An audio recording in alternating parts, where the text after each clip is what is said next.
नमस्कार, one India Hindi में आपका स्वागत है। मैं हूं शिखा थोरिया। उत्तराखंड में अगले साल विधानसभा चुनाव होनी है, लेकिन उससे पहले ही कांग्रेस पार्टी को बड़ा झटका लगा है। कांग्रेस विधायक राजकुमार ने हाथ का साथ छोड़कर बीजेपी का दामन थाम लिया है। उत्तराखंड के पुरोला से कांग्रेस विधायक राजकुमार ने दिल्ली स्थित बीजेपी ऑफिस में बीजेपी के शीर्ष नेताओं की उपस्थिति में पार्टी की सदस्यता ग्रहण की है। राजकुमार पहले बीजेपी में ही थे और असंतुष्ट होकर कांग्रेस में चले गए थे। ऐसे में उन्होंने घर वापसी की है। इस मौके पर केंद्रीय मंत्री धर्मेंद्र प्रधान, उत्तराखंड के मुख्यमंत्री पुष्कर सिंह धामी और प्रदेश पार्टी अध्यक्ष मदन कौशिक मौजूद रहे। राजकुमार जी की राजकुमारियत को भी जानता हूं। वो जननेता है। देहरादून से लेके पहाड़ की गांव तक उनकी संवेदनशीलता, उनकी जुझारूपन और सही मायने में एक जन नेतृत्व उनके साथ जुड़ा हुआ है।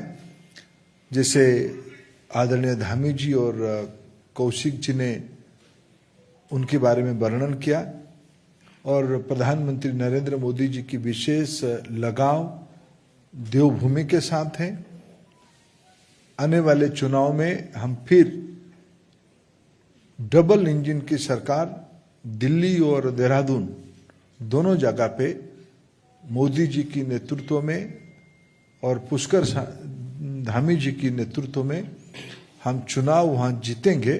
राजकुमार जी की आज की पार्टी में ज्वाइनिंग उस दिशा में एक बड़ी संकेत है।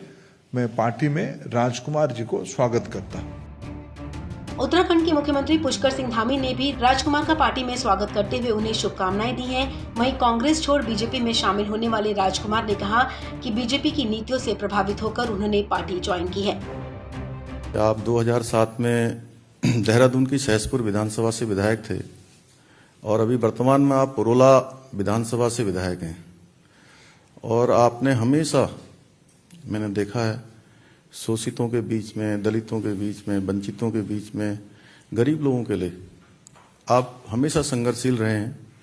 विधानसभा हो या विधानसभा के बाहर हो, पूरे उत्तराखंड के अंदर लगातार आप काम करते रहे हैं और निश्चित रूप से आपके भाजपा में शामिल होने से आप देख रहे होंगे जिस प्रकार से पूरे देश के अंदर वातावरण हो रहा है। जैसा अनिल भाई ने बताया कि पिछले दिनों कैबिनेट मंत्री रहे प्रीतम सिंह पवार जी भी भारतीय जनता पार्टी में शामिल हुए हैं और आज राजकुमार जी हुए हैं। सारा का सारा ये मोदी जी का जो करिश्माई नेतृत्व है वह भी है और उत्तराखंड के अंदर जो एक नया वातावरण निर्मित हो रहा है और राजकुमार जी के आने से निश्चित रूप से और जो हमारा ऐसा समाज जो अभी वंचित है, छूटा हुआ है, उसमें हमें काम करने में और आसानी होगी और मदद मिलेगी। मैं इस अवसर पर राजकुमार जी को अपनी शुभकामनाएं देता हूं। आज जो मैं भारतीय जनता पार्टी में सम्मिलित होने जा रहा हूं, आज भारत के यशस्वी प्रधानमंत्री जिन्होंने भारत को एक विश्व स्तर पर खड़ा किया है, भारत को आज भारत से कोई आंख दिखाने की बात सोच भी नहीं सकता है, मित्रता की बात करने लग गए हैं। ऐसे यशस्वी प्रधानमंत्री जी से प्रभावित होकर मैं आज भारतीय जनता पार्टी में सम्मिलित हो रहा हूं। दूसरा काम जो भारतीय जनता पार्टी की सरकार ने जो उत्तराखंड में किया है, ऑल वेदर रोड से उत्तराखंड की जो तस्वीर है वो बदल के रख दी है। आज चारों तरफ सड़कें इतनी ठीक हो गई हैं, चाहे देश से चाहे विदेश से, 4 धाम यात्रा के लिए जब व्यक्ति वहां आता है वो आसानी से इन तीर्थ स्थलों पे पहुंच जाता है।